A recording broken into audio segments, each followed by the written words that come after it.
नमस्कार दर्शकों, मैं आप सभी का स्वागत करता हूं। जम्मू कश्मीर की बेटियों की बात करें, वो कहीं भी पीछे नहीं रही हैं। खासकर जम्मू की बेटियों की बात करें, आज वो पूरे भारतवर्ष में जो है अपना लोहा मनवा रही हैं। आज भी मैं आपकी मुलाकात करवाऊंगा विशाली रैना और उनकी फैमिली से। जी हाँ, विशाली रैना, जिन्होंने हाल ही में जो है बीसीए कंप्लीट की है।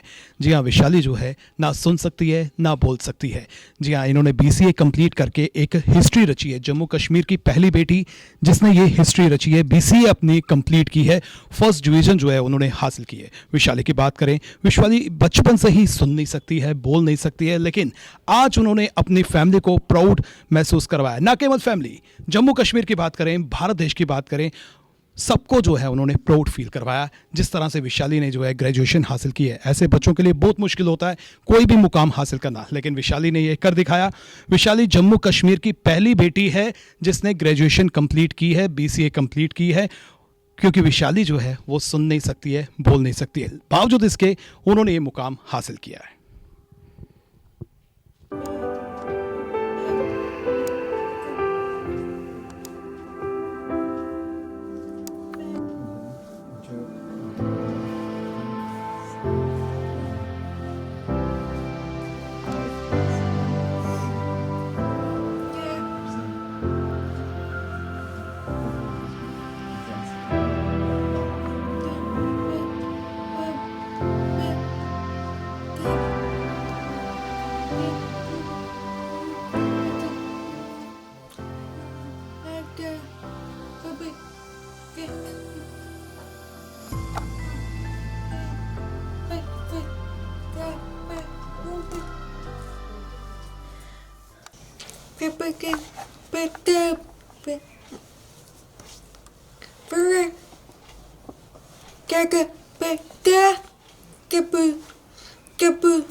आज मैं आपको प्राउडली जो है इंट्रोड्यूस करवाने जा रहा हूँ विशाली रैना जी से। जी हाँ, विशाली जम्मू कश्मीर की पहली ऐसी बेटी है जिन्होंने अपनी ग्रेजुएशन कंप्लीट की है।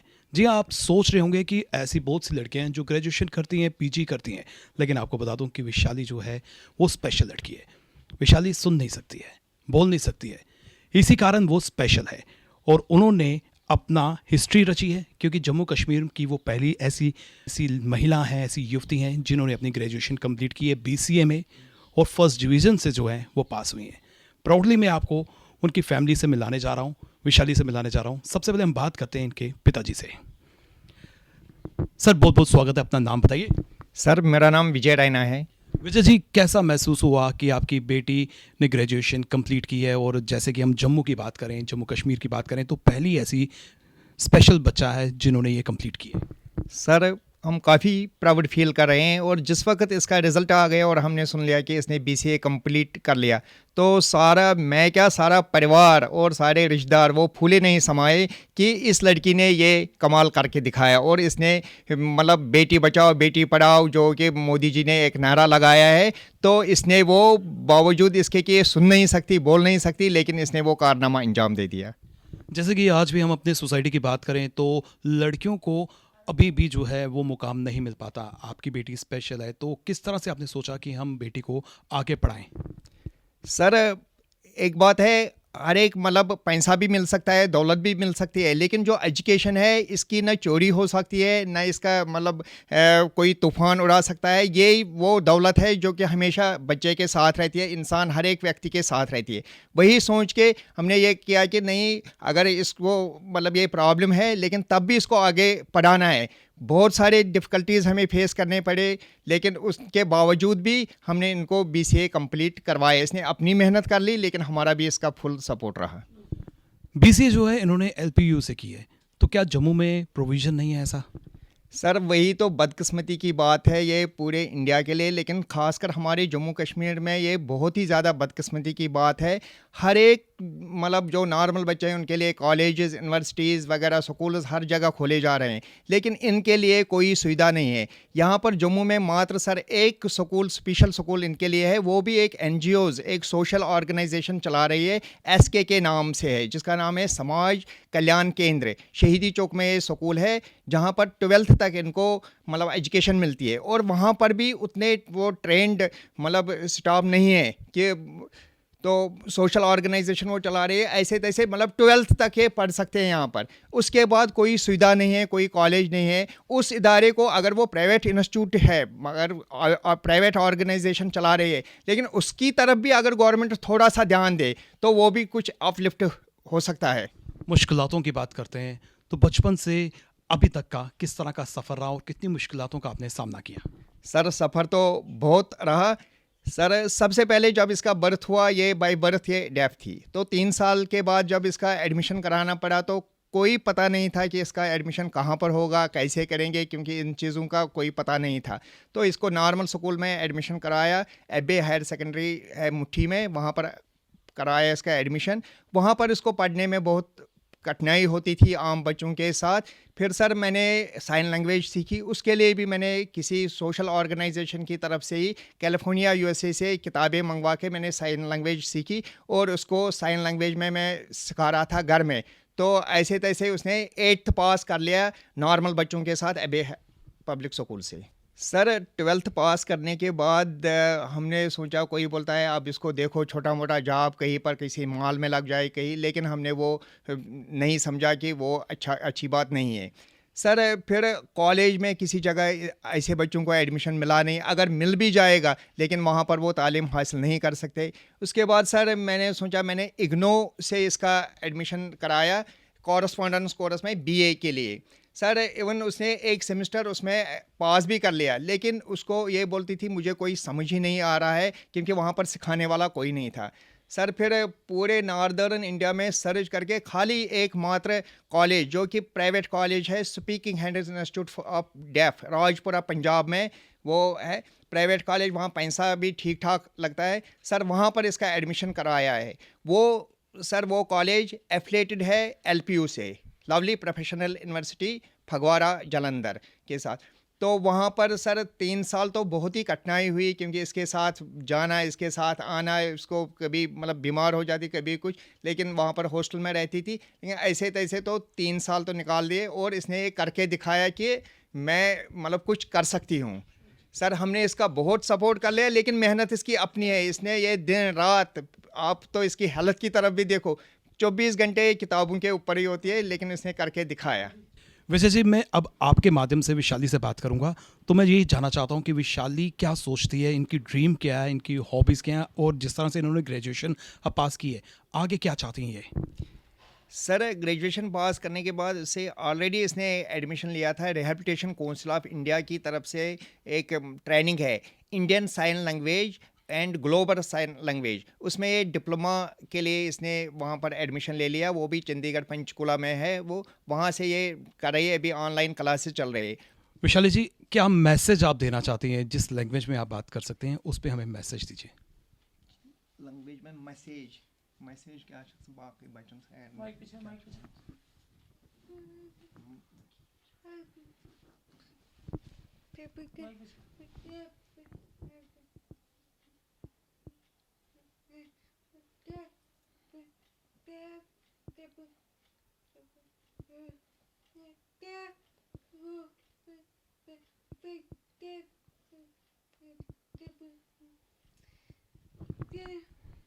विजय जी, क्या मैसेज देने की कोशिश कर रहे हैं? सर ये बोल रही है कि इसने पहले अपनी इंट्रोडक्शन दे दी दोबारा, तो इसके बाद ये बोल रही है कि जब मैं ये डिप्लोमा कंप्लीट करूँगा, लेकिन इसके साथ साथ मैं जाऊँगी, मतलब स्कूल जाऊँगी, एसके के स्कूल जाऊँगी मैं, या मतलब जहाँ पर भी मैं कोई डेफ बच्चा देखूँगी तो उनको मैं मतलब हेल्प करने की काफ़ी कोशिश करूँगा, ख़ासकर ये साइन लैंग्वेज वगैरह, और उनको मैं मोटिवेशन दूँगा कि जितना आप चाहोगे उतना आप आगे बढ़ सकोगे, उतना आप खाली आप अपना मतलब ये हिम्मत से काम लो, आप किसी से कम नहीं।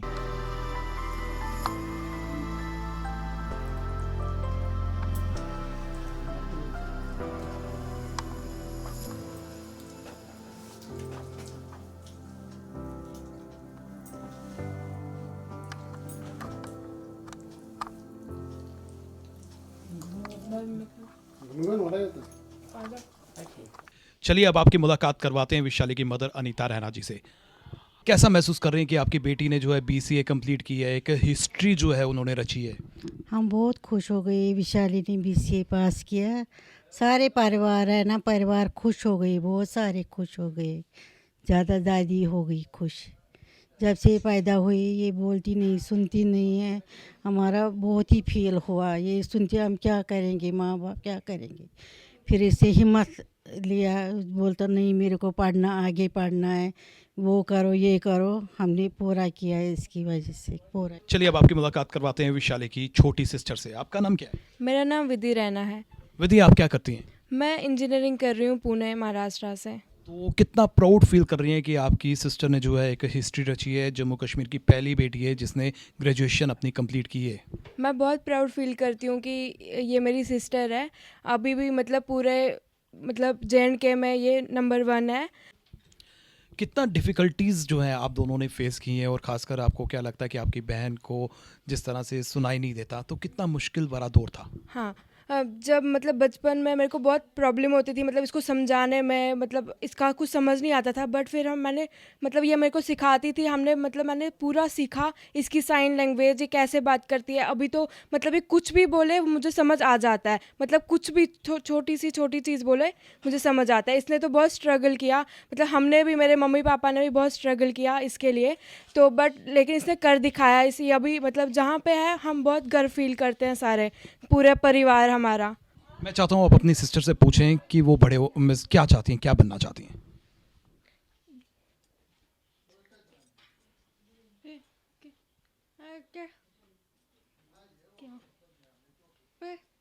क्या? हाँ, ये चाहती है कि इसको अच्छी सी मतलब जॉब मिले, जहाँ पे मतलब ये पूरा सेटल हो जाए, और ये अपने मतलब जो भी इसके डेफ स्टूडेंट्स हैं, मतलब जो इसके फ्रेंड्स हैं छोटे, मतलब जूनियर है, उनके लिए ये करना, मतलब चाहती है कि उनके लिए कोई स्कूल कॉलेज यहाँ पे JNK में भी अवेलेबल हो। जैसे कि इन्होंने ग्रेजुएशन कंप्लीट किया है, क्या आगे पढ़ना चाहती हैं ये? आप पूछिए उनसे।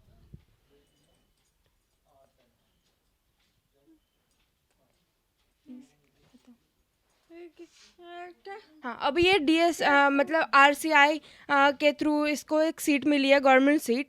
तो उसमें ये मतलब ये ग्लोबल साइन लैंग्वेज और इंडियन साइन लैंग्वेज सीख रही है। जी हाँ दर्शकों, बहुत मुश्किल होता है ऐसे बच्चों का एक कोई भी मुकाम हासिल करना, जो सुन नहीं सकते, बोल नहीं सकते। लेकिन विशाली ने ये प्रूव कर दिया कि वो बाकी बच्चों से बिल्कुल भी कम नहीं है। अगर वो चाहे तो कुछ भी हासिल कर सकती है। हम भी ये दुआ करेंगे कि उन्होंने जो भी सपना देखा है उन सपने को पूरा करने का पूरा प्रयास करें, और निस्संदेह उन्हें सफलता भी ज़रूर मिलेगी। और सरकार से भी हम अपील करना चाहते हैं कि ऐसे बच्चों के लिए कोई ना कोई योजना ज़रूर बनाए, उनको सपोर्ट करने के लिए ज़रूर कदम उठाए। इसी के साथ हमारी पूरी टीम को दीजिए इजाज़त, फिर मिलेंगे। नमस्कार।